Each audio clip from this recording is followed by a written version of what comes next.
Hello, Symposiast. I'm Dr. Puca, Religious Studies PhD and University Lecturer, and this is your online resource for the academic study of magic, esotericism, paganism, shamanism, and all things occult.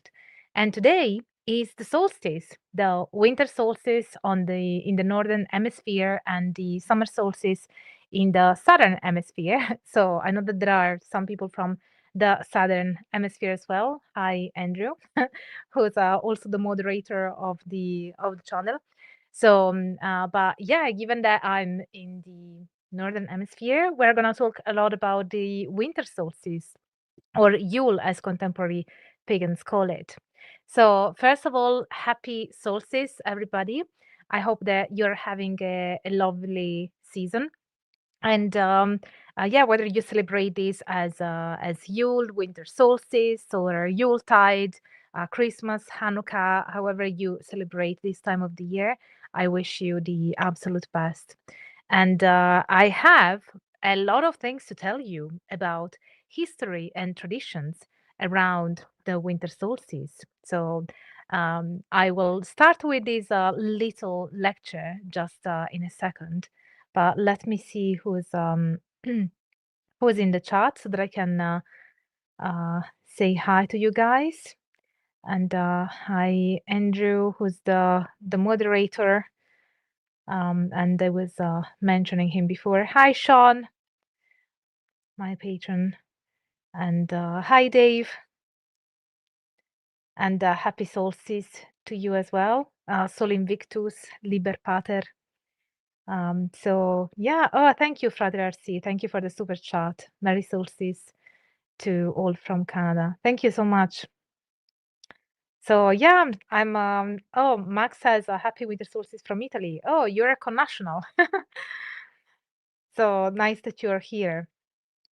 My first time live with you.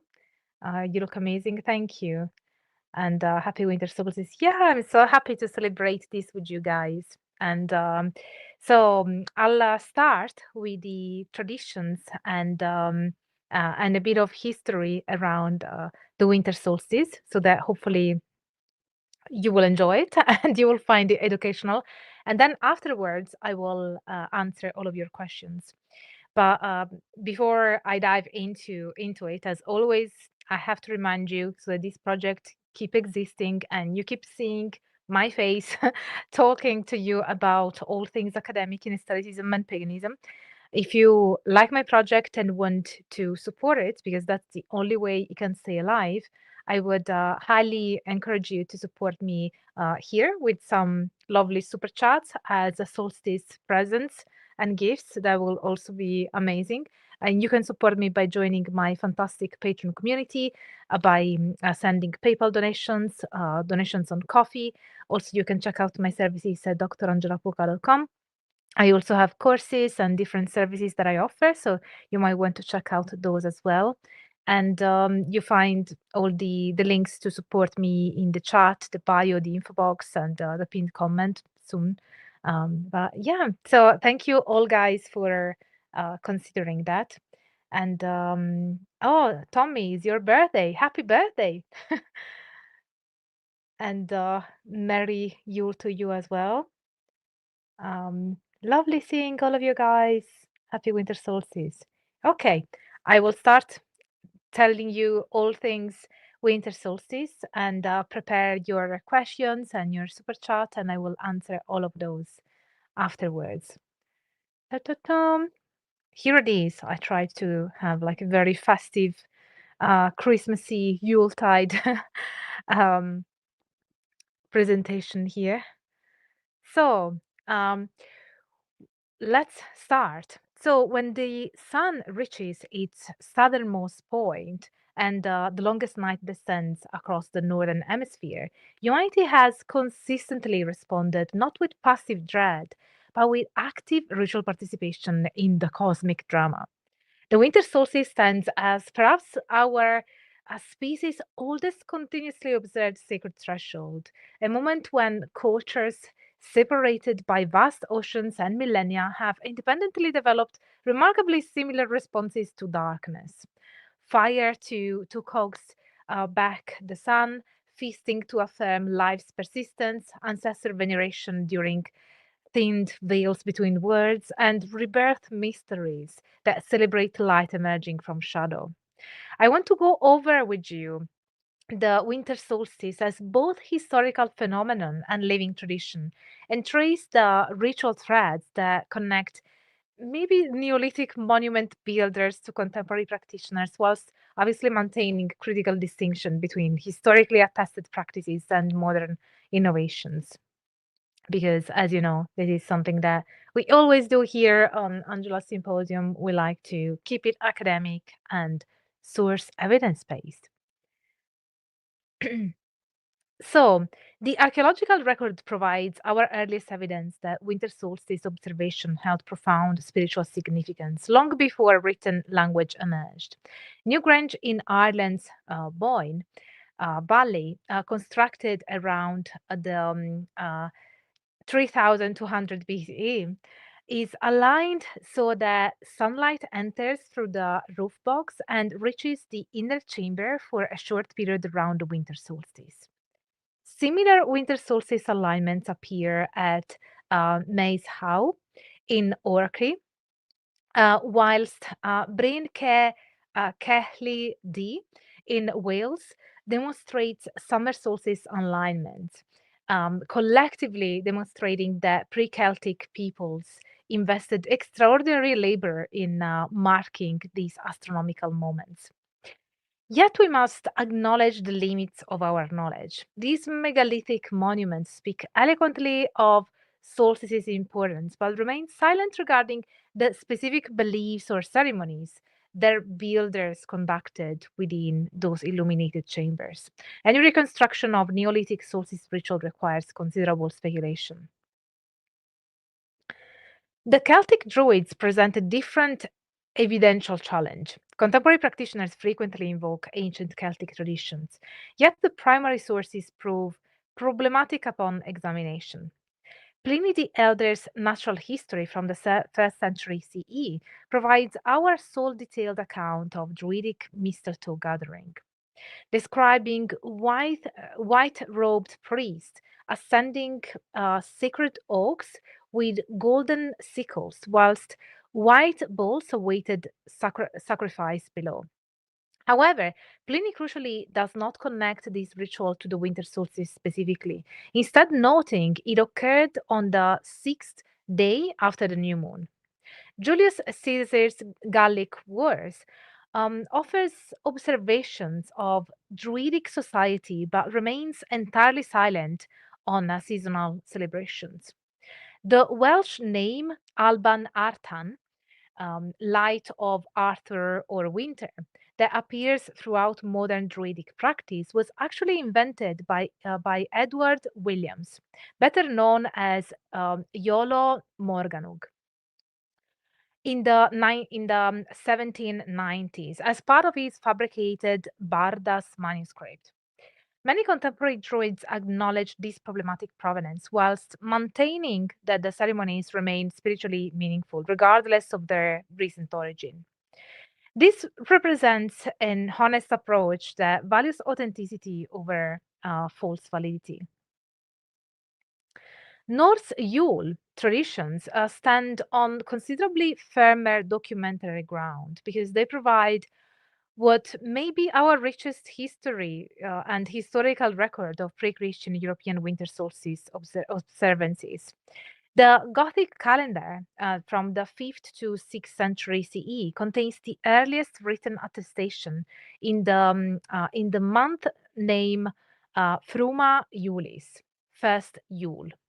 Snorri, Snor, sorry, Snorri Sturluson, 13th century Heims Grichla, provides remarkably detailed accounts, including Haulcon, the goods law requiring every farmer to brew ale and maintain the feast for 3 days.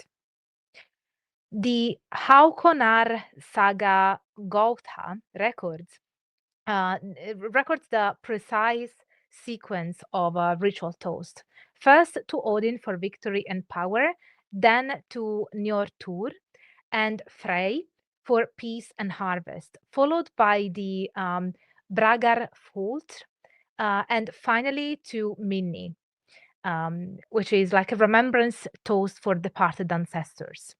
Both the poetic Edda and Hervarar saga describe the Sonar Gol Tur, the sacred boar upon whose bristles Yule oaths were sworn before its sacrifice to Freyr. Oh, it's a mouthful to say all these terms, but I'm trying my best. So these were not casual promises. Norse culture regarded oaths sworn at Yule as especially binding and holy. So watch out for those oaths that you're swearing now, with divine retribution awaiting those who broke them. Animal sacrifice constituted the ritual's core, particularly horses and pigs, with blood sprinkled on temple walls and participants using chloit staves. Meat was boiled in large kettles and consumed communally, accompanied by prodigious quantities of ale. That's always welcome. According to Haukor Saga, the feast was to be maintained for 3 days, which with each farmer required to brew ale from a specified measure of malt and keep the celebration going as long as supplies lasted. The quantities involved suggest substantial communal consumption, um, and um, uh, and that that this large consumption was both expected and legally mandated. One account describes King Hakon, a Christian, being pressured by his pagan subjects to at least taste horse flesh, ultimately compromising um, by inhaling steam from the cooking pot rather than heating the sacred meat. This detail illuminates how profoundly important these sacrificial rites remained to Norse communities. But he still sort of worked around it, it looks. Um, so then the wild hunt represents another fascinating element of Germanic winter traditions. Jakob Grimm's Deutsche Mythologie, which was compiled earlier folklore describing a ghostly procession led by Odin on eight-legged Sleipnir, accompanied by dead warriors, black hounds, and ravens sweeping across the sky during the 12 nights of Yule, when the veil between worlds thinned dramatically. The Peterborough Chronicles from 1127 CE documents English sightings of these supernatural huntsmen. Those showing proper respect might receive wisdom. Those foolish enough to interfere faced dire consequences. Odin himself bore the name Yule Yule Father, an image that would eventually transmute through folklore into the bearded gift bringer riding through winter nights that we recognize in modern Santa Claus. Slavic traditions offer intriguing parallels. Despite limited written sources from the pagan period, the festival known as Koleda or Koliada, possibly deriving from the Latin kalende or Slavic kol, meaning wheel or circle, marked the winter solstice throughout Eastern Europe. In some Slavic contexts, korochun appears in later sources as a term associated with midwinter or the turning of the year, but the evidence does not support treating it as a clearly attested pre-Christian solstice festival with a single standardized meaning. Scholars of Slavic religion consistently caution that many seemingly coherent mythological systems attributed to pre-Christian Slavs are modern reconstructions assembled from fragmentary medieval references, later folklore, and 19th century comparative models. Figures such as Chernobog are sparsely attested in early sources and cannot be confidently situated within a structured pagan pantheon, while terms such as Korochun vary significantly in meaning across regions and periods. As Ivanits in 1989 and Zarov in 1999 emphasize, Slavic seasonal customs are best approached as evolving folk traditions rather than as evidence for a unified ancient solstice theology. The Koledari tradition survives remarkably intact. Young people donning elaborate masks representing ancestors, animals, and supernatural beings would process um, house to house, singing ancient songs and receive food offerings. These masked corollaries served dual purposes, simultaneously honoring ancestral spirits and frightening away malevolent forces through their wild appearance and cacophonous singing. The badnik is a ritual log used in some South Slavic Christmas customs, where sparks and fire are commonly interpreted as omens of prosperity and continuity, while specific claims about pre Christian theological meanings remain uncertain. The abundance of sparks predicted the coming year's future and fortune, effectively divining through fire's celestial messengers. Kutia, a sacred grain dish prepared with poppy seeds and honey, was offered to ancestors with an empty plate set at the table for deceased relatives. This practice continues in modified form throughout Orthodox Christian communities and shows how thoroughly ancient solstice customs became grafted onto Christmas traditions following Christianization. Roman Saturnalia offers perhaps the richest documentation of any winter festival. Macrobius's 5th century Saturnalia, supplemented by writing with, from Livy, Lucian, Marcian, and Catullus, provides extensive detail about Rome's extraordinary festival that began on the 17th of December and eventually expanded to 7 days, concluding around 23rd of December. The celebration's defining characteristic was systemic role reversal. Masters served enslaved people who dined at the head of table wearing their master's clothing. The pileus, freedman's cap, was worn universally.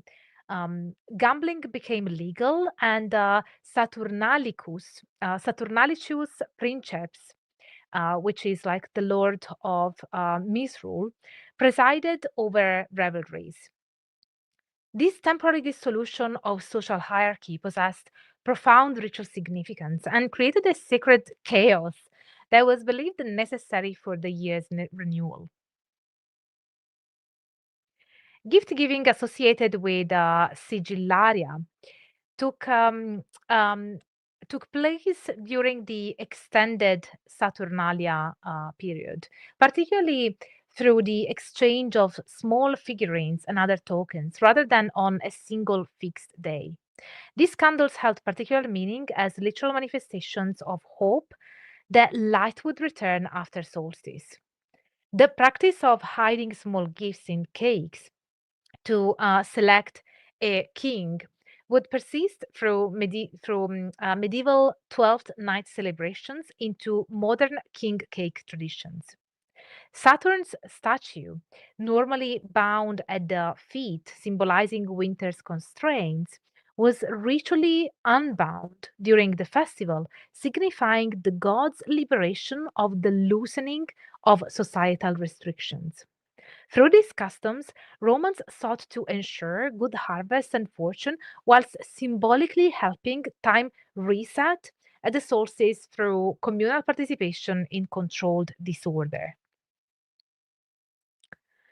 Crossing into Asian traditions reveals fascinating parallels despite vastly different cultural contexts. Chinese Dongji, extreme of winter, was officially recognized as a significant festival during the Han Dynasty from around 200, 206 BCE, 220 CE. Though traditional accounts suggest observance extends considerably earlier.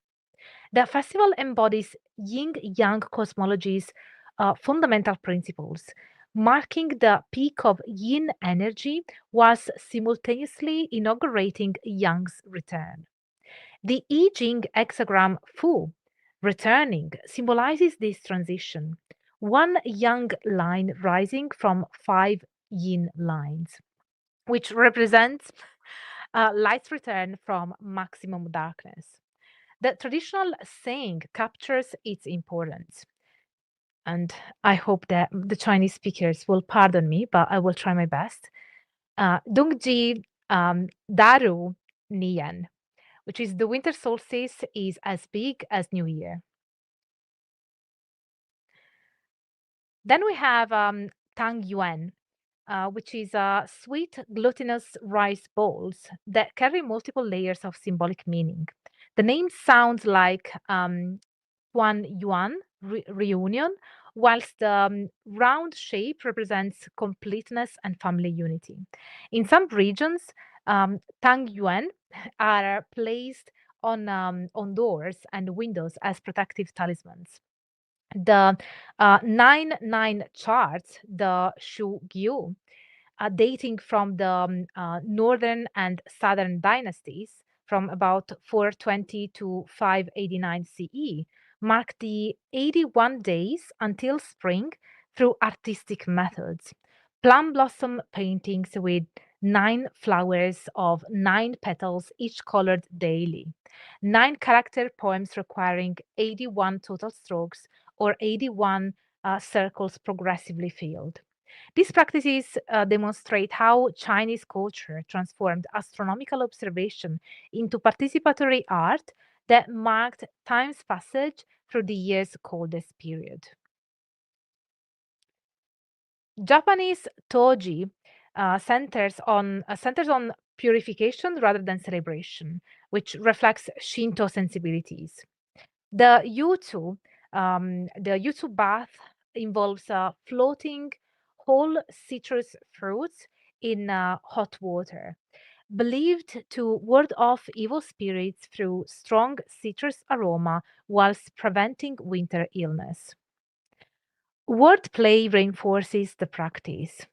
Toji, winter solstice, sounds identical to Toji, hot spring cure. The Korean Dongji emphasizes protection through red yang energy.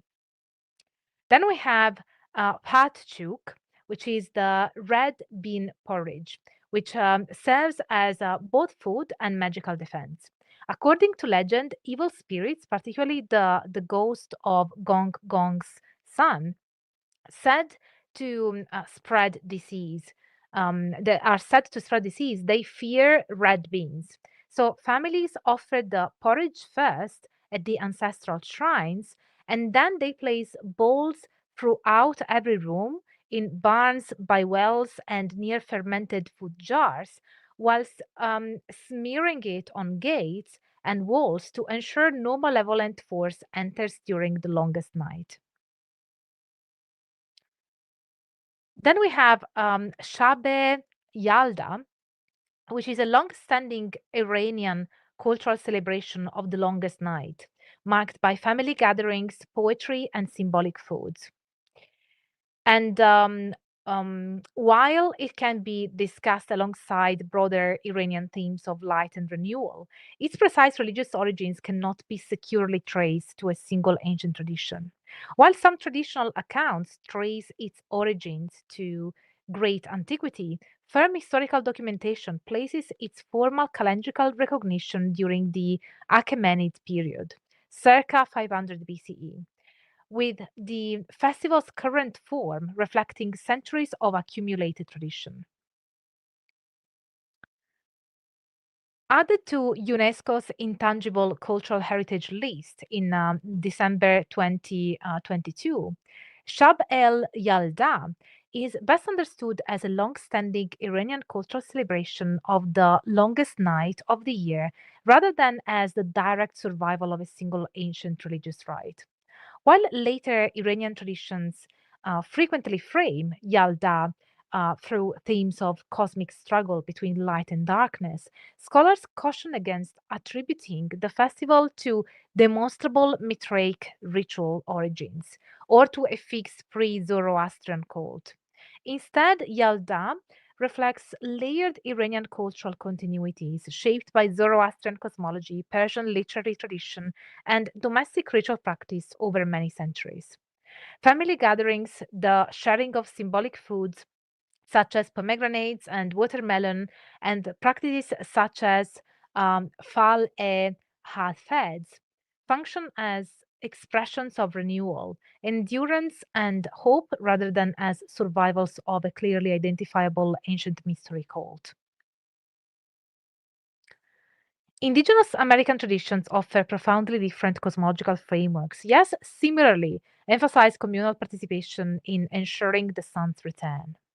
The Hopi Soya Langul, establishing life anew for all the world, extends up to 16 days around December solstice, ceremonially bringing the sun back from winter slumber whilst marking the second phase of creation. Over 250 Katsinam spirit beings return from the San Francisco peaks during this period, acting as messengers carrying prayers for rain, harvest, and prosperity. Pahos prayer sticks, crafted from feathers and pinion needles, are exchanged and used to bless homes, plants, and animals. Chiva or Kiva ceremonies featuring the plumed serpent puppet symbolically prevent the sun from being swallowed by hostile forces. And then the Soyal Katsin enters the Pueblo 16 days before solstice, appearing tired and unbalanced, like one awakening from deep sleep, quietly singing songs too sacred for public hearing. Western aesthetic traditions reinterpreted solstice through symbolic and philosophical lenses. The Hermetic Order of the Golden Dawn originally emphasized equinoxes as balanced points between light and dark, viewing solstices as representing unbalanced power.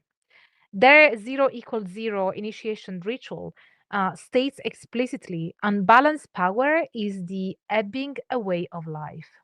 However, later developments from the Whare Ra temple in New Zealand created solstice ceremonies to fill this perceived gap.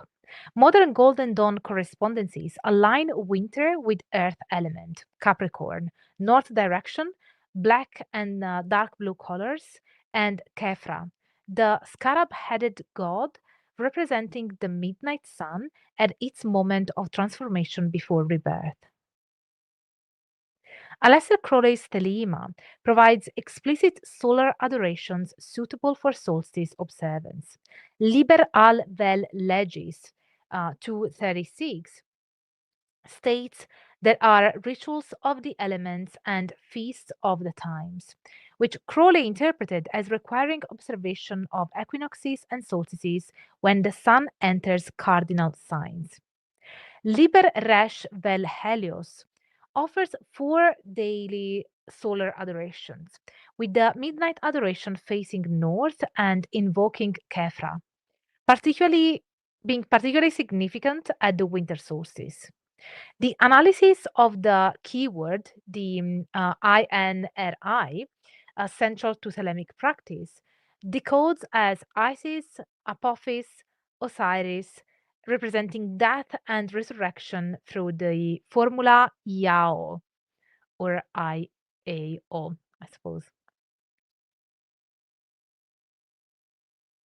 Alchemical traditions found perfect symbolic resonance in the winter solstice.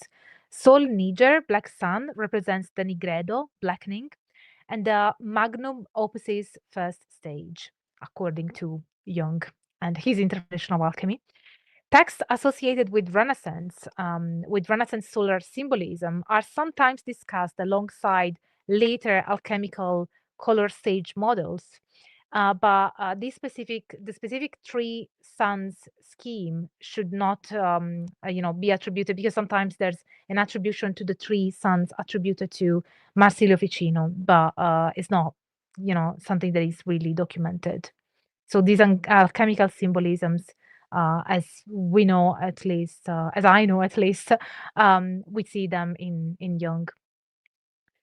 So Jung interpreted Nigredo psychologically as a confrontation with the shadow archetype, the dissolution of the old self, and breakdown of fixed ego structures. Winter solstice embodies the Nigredo to albedo transition perfectly, the maximum darkness before dawn. Saturn ruling as Lord of Time and Death, the soul's night sea journey.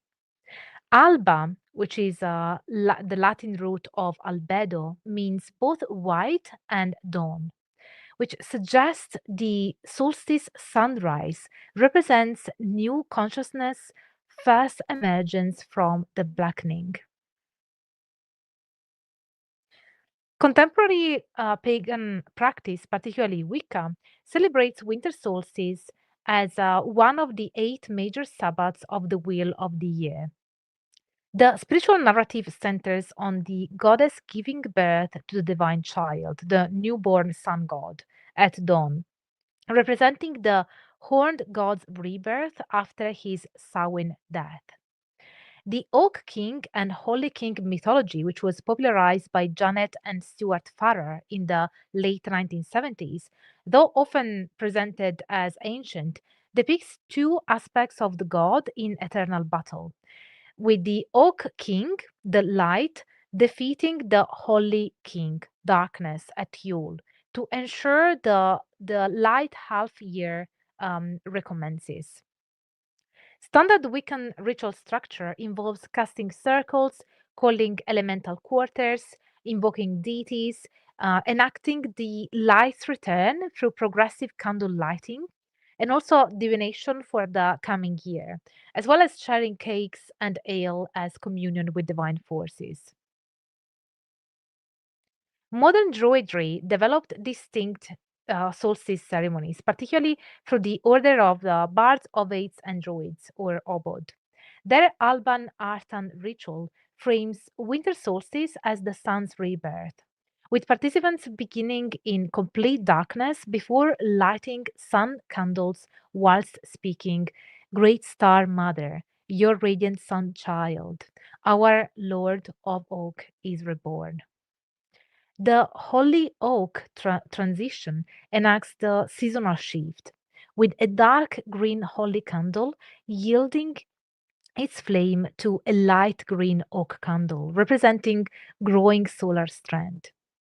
Contemporary heathen groups reconstruct Norse practices through Mother's Night or Modra Night,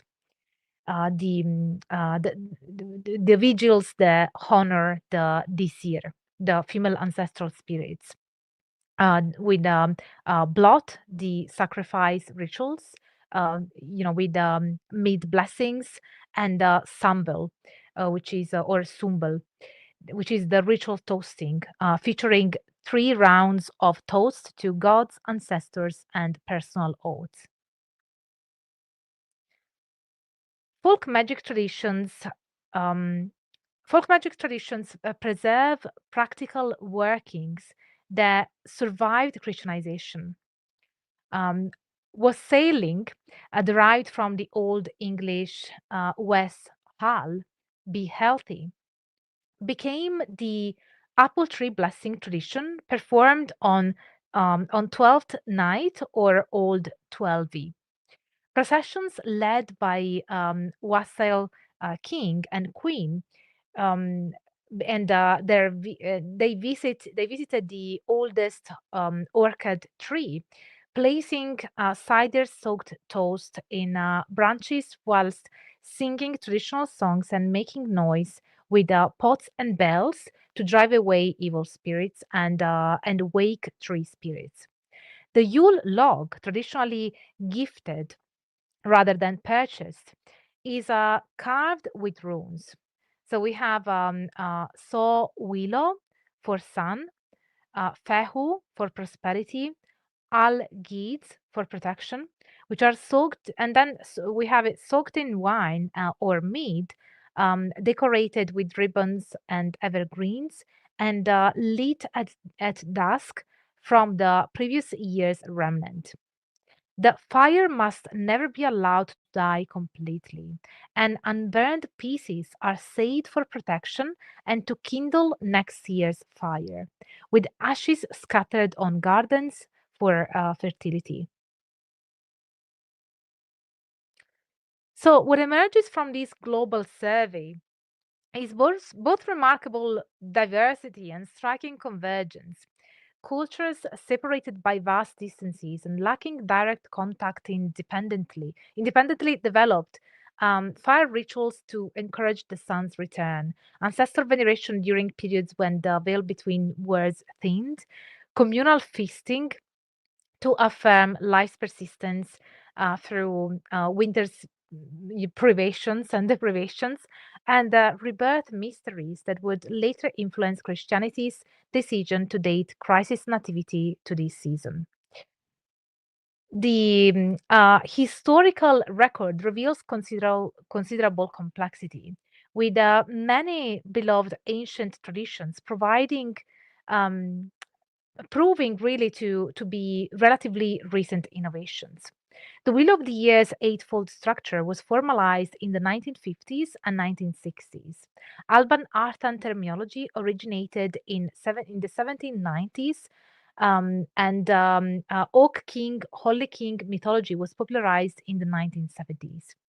Yet, acknowledging these facts does not diminish their spiritual value.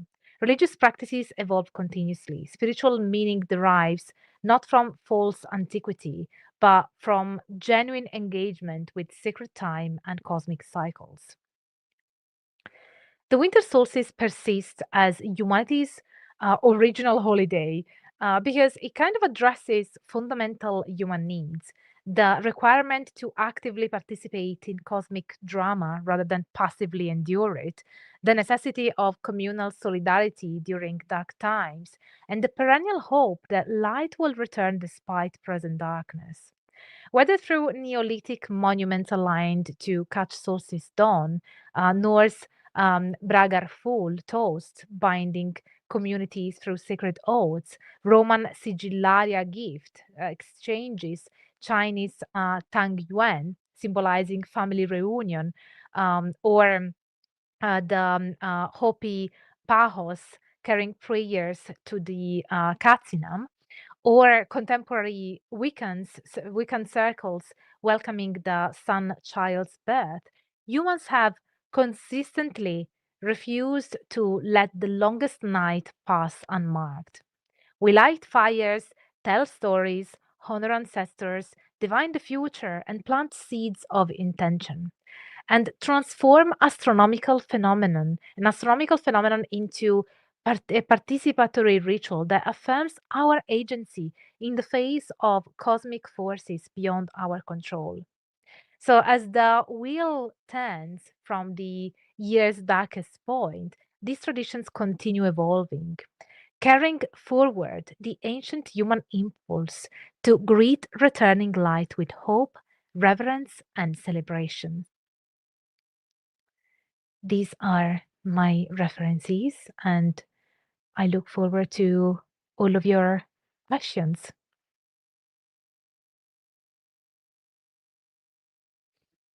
It was a bit of a mouthful, but I decided to sacrifice myself in terms of my dignity. No, but yeah, to make it more difficult for me.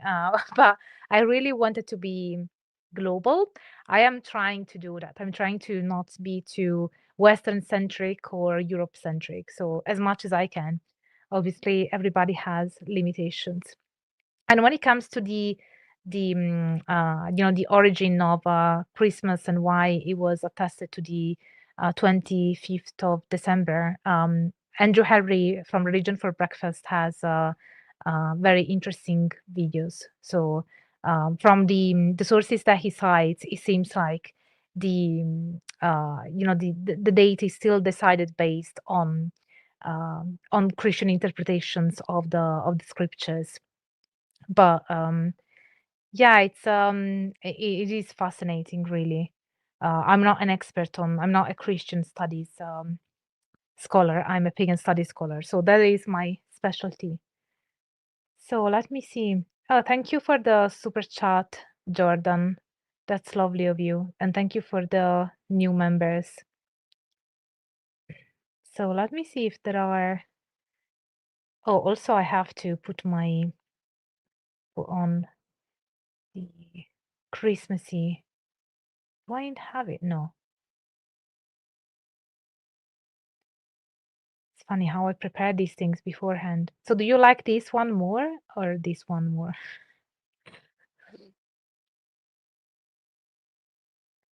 Maybe this one matches better with my colors.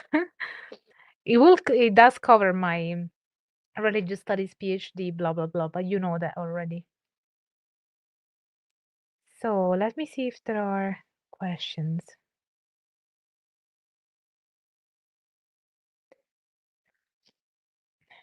So Brian is asking, does it seem like the solstice traditions have an older underlying Indo-European theme to them? This is a very common question. That's why I picked it up because because it's actually I just had a Magus lecture on the topic, and you will see the video coming on the channel.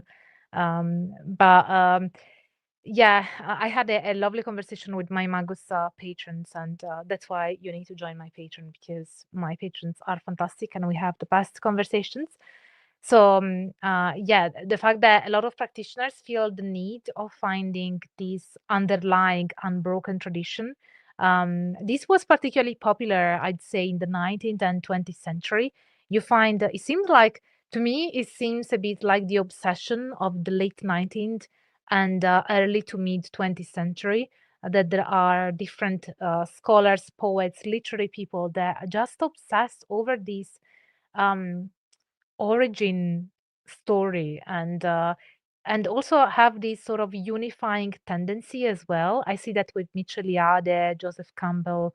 I don't know, it just seems like it seems like a theme running through those that specific time. But anyway, so I'm this is a very long way to answer your question. The answer is no.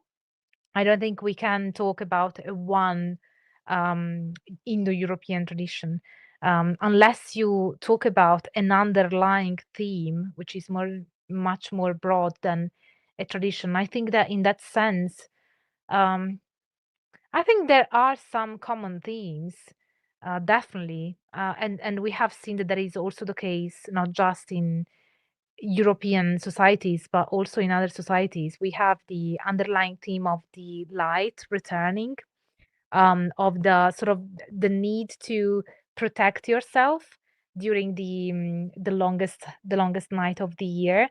So there's this idea of protection, renewal, the rebirth of the sun, and there are different ways of. I suppose the different cultures have different ways to address these thematic elements that we find recurring, quite a bit. So I'm still conscious because, especially in academia, we are very conscious of not conflating things just because they resemble each other. They are not the same. This because we have to value the differences just as much as the similarities. So I'm conscious of that. And but still being conscious of that, I think that it is still reasonable to see that there are definitely lots of themes. This idea of the lights, lighting candles, lighting, having lights around you, whether it's the Christmas tree or the lights on the house or candle lights. So there is this idea of illuminating the darkest night, and also the sense of protection, the idea that you can sort of there is a similarity with Samhain in a way, in the sense of there is in some culture this idea of the thinning of the veil between the words, which is probably a retroactive way of understanding some of the meaning that was attributed to this time of the year. A sense of liminality, perhaps liminality is a bit more appropriate here. And when there is liminality, when there's a threshold, here is a threshold between darkest night and the renewal of the sun, the rebirth of the sun. The liminalities have been often in different cultures seen as moments of heightened spiritual activity, of heightened magical efficacy and potential. So yeah, I suppose those would be the themes that I see. Let me see if there are other questions. Oh, thank you so much for the super chat, Nico. Thank you so much for all of your cool work. I love the outfit and makeup. Gorgeous and brilliant as always. Thank you, Nico. Actually, I have these little stars in my hair, but they are not visible.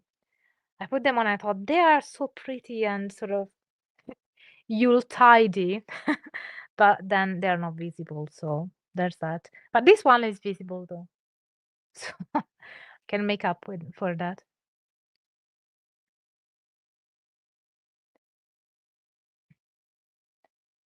Um, let me see. Buon Natale, Dr. Puca. That's Italian for Merry Christmas, Happy Christmas.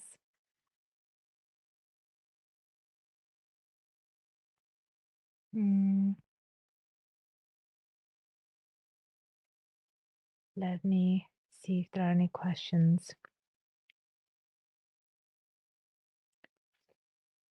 I swear sometimes I only see the questions like afterwards, which is annoying, but the super chat definitely makes them evident. I see there's also some conversation in the chat about Krampus. I have a video on Krampus if you guys are interested. Thank you for the super seeker, Jordan. Can't remember if I thanked you already.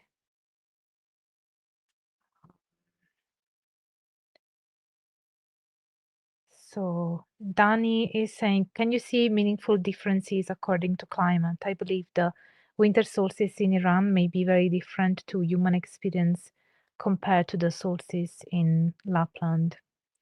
Yeah, that's a good point. Mm, I'm not sure because I'm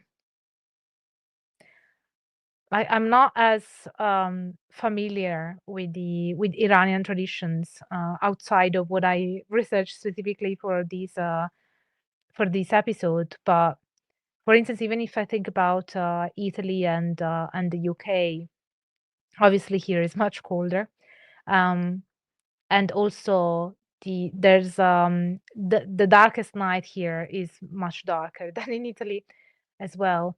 So yeah, it'd be interesting. I haven't looked into, for instance, traditions, whether there is a specific difference based on that. So I'd have to do more research on that. I'm just trying to think whether I can infer anything from what I've read. Because to me, it seems like the most common pattern that I see in these festivities around the solstice is more the light. It's more the idea of the return of the light.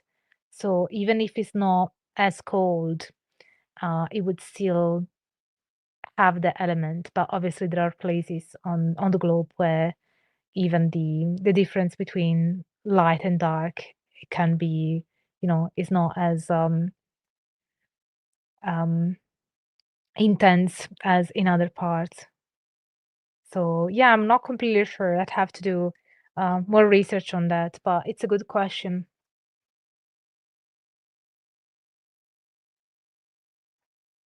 do you have any personal experiences participating in a neo-pagan community solstice celebration that you could share? As you guys know, I don't particularly share publicly my personal beliefs, but yeah, I've definitely participated in many pagan celebrations of the solstice. And I think there are people watching these that will know that. But yeah, so you know, also as part of my field work, I have participated in many solstice rituals. And so what I can share, I guess, is that in the I'm losing the microphone. In the pagan communities that I've been in and participated in rituals, even though the community wasn't expressly, it wasn't Wicca by default. I mean, they wouldn't consider themselves Wiccans, but they were clearly influenced by Wicca, and they had a Wiccan type of structure. So the type of rituals that I participated to, they had definitely some contemporary pagan elements. Like, for instance, the priestess and the priest would embody the goddess and the god and the rebirth of the sun. So they would sort of mythologically and theatrically represent the rebirth of the god from the goddess. So the goddess was considered the night and the mother from which the light emerges again. It's the kind of mythology that I also talked about in my lecture part. And yeah, that was pretty much what was represented. So at Samhain, they would sort of represent during the ritual. So they would have the casting of the circle, calling upon the four elements.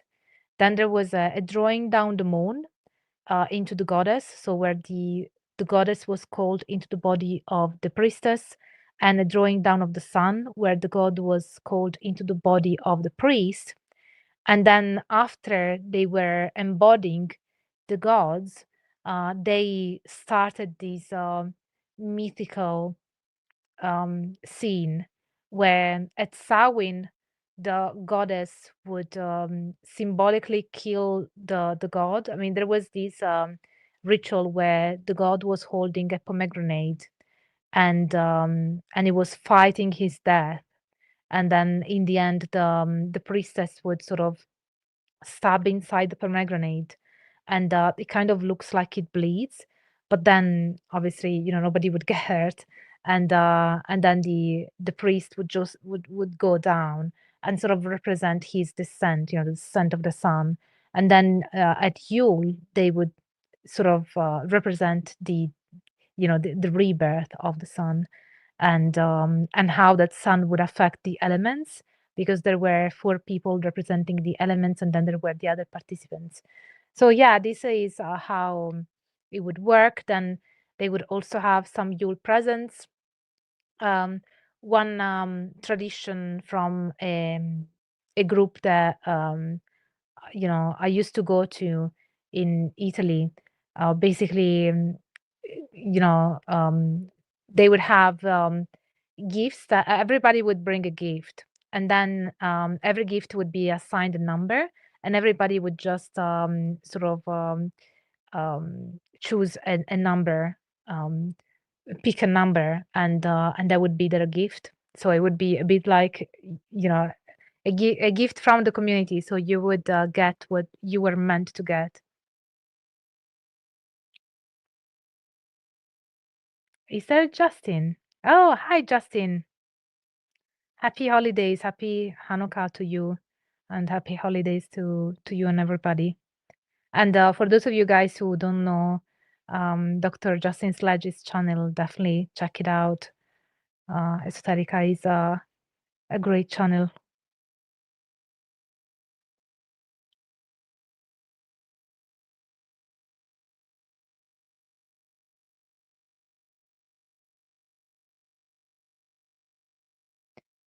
And Honey talks about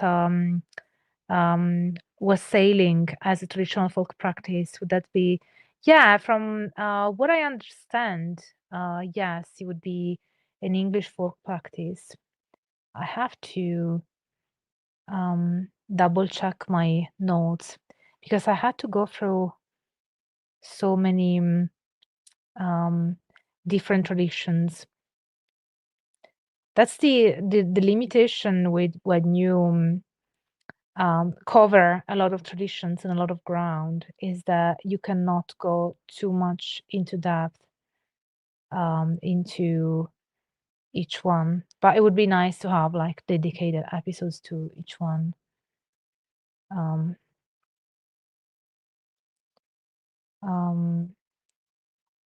let me see if there are other questions.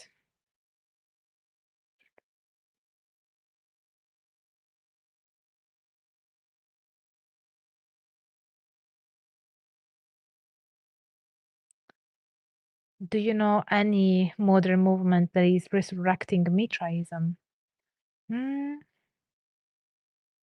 No, I don't.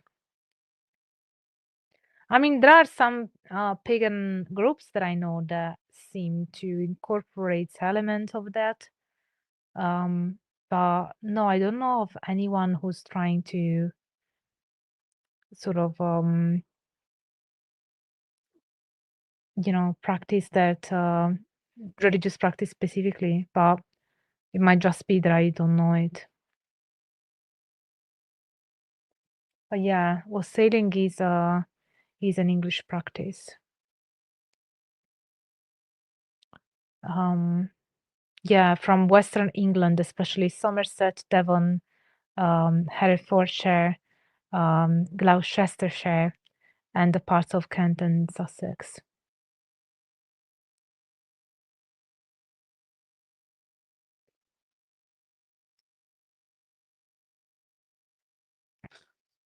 He says, we love Esoteric in this house. Yes, definitely.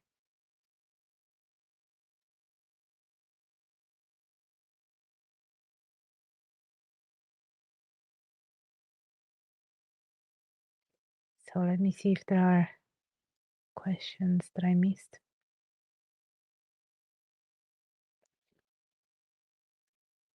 Question, is there any evidence to claim that La Befana was previously a goddess and was demoted to a folk figure post-Christianization? No, not that I know of. For those of you who are not familiar, La Befana is a figure in Italian folklore.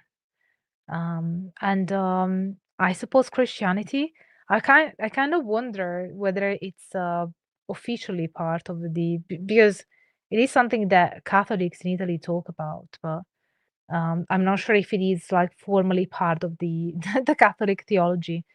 But yeah, she's celebrated on the 6th of January, and she brings gifts to children. And if you have been bad, she will only give you coal, and if you've been good, you get sweets, pretty much. So obviously, I would only get coal, no sweets, as a child. But so no, I'm not familiar with any study suggesting that La Befana comes from um, a previous goddess. I'd have to look into it. Thank you for asking that question. It's interesting, but I've never heard of it.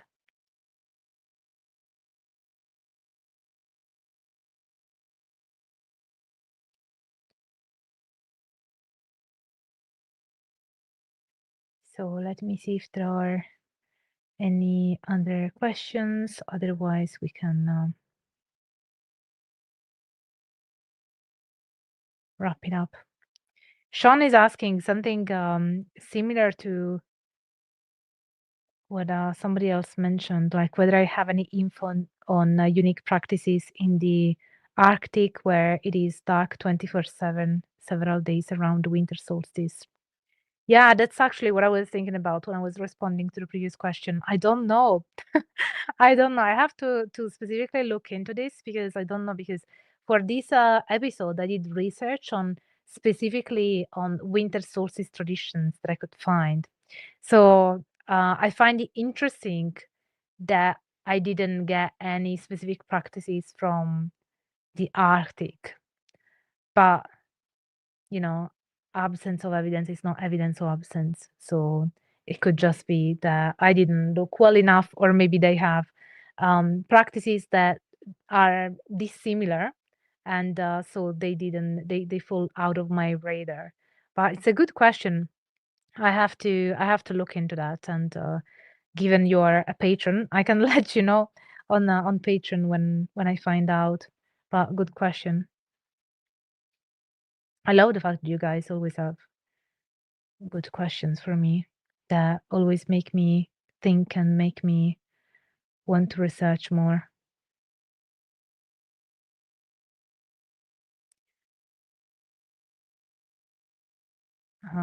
Joseph says che bello cappellino. It's in Italian it's actually che bel cappellino, but thank you. I appreciate trying to speak Italian.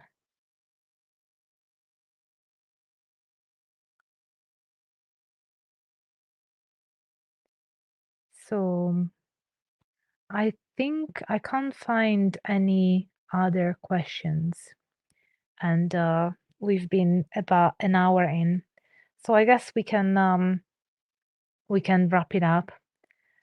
I hope that that you guys enjoyed this little overview over winter solstice traditions, and yeah, let me know what you're gonna do to celebrate this time of the year, whether you celebrate the winter solstice, the summer solstice, Yule, Yuletide, Christmas, Hanukkah, whatever you celebrate. Let me know, and obviously I really wish you guys a fantastic season.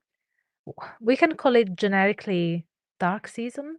Well, that's still not generic because it doesn't embrace the southern hemisphere. Well, it's impossible to be all inclusive. So I suppose given that I'm in the northern hemisphere, I'm just aligning with the vibe here. So I hope that you guys stay happy and healthy, and you feel meaning and connection during this darkest part of the year. And let's all hope together that the light returns in the physical and also metaphysical sense as the new year approaches. So thank you all so much for being here. It really means a lot to have this community, and I love having this live stream with you guys. And yeah, as always, please consider supporting me. All the ways are below and everywhere. If you want, you will find a way. And if you like this video, don't forget to smash the like button, subscribe to the channel if you haven't already, and activate the notification bell, because otherwise you will send me comments saying, where have you gone, Dr. Puca? I don't see your videos. And it's like, because the YouTube algorithm is naughty and will not show you my videos. So the only way you can find that is by activating the notification bell. So I trust you. You'll do that. Also share my videos around so the symposium can grow, and also so that people can know more about winter solstice traditions. Have a wonderful, wonderful time, and stay happy and healthy during this dark season. And stay tuned for all the academic fun. Mwah. Bye, everybody, and have fun. Today we hold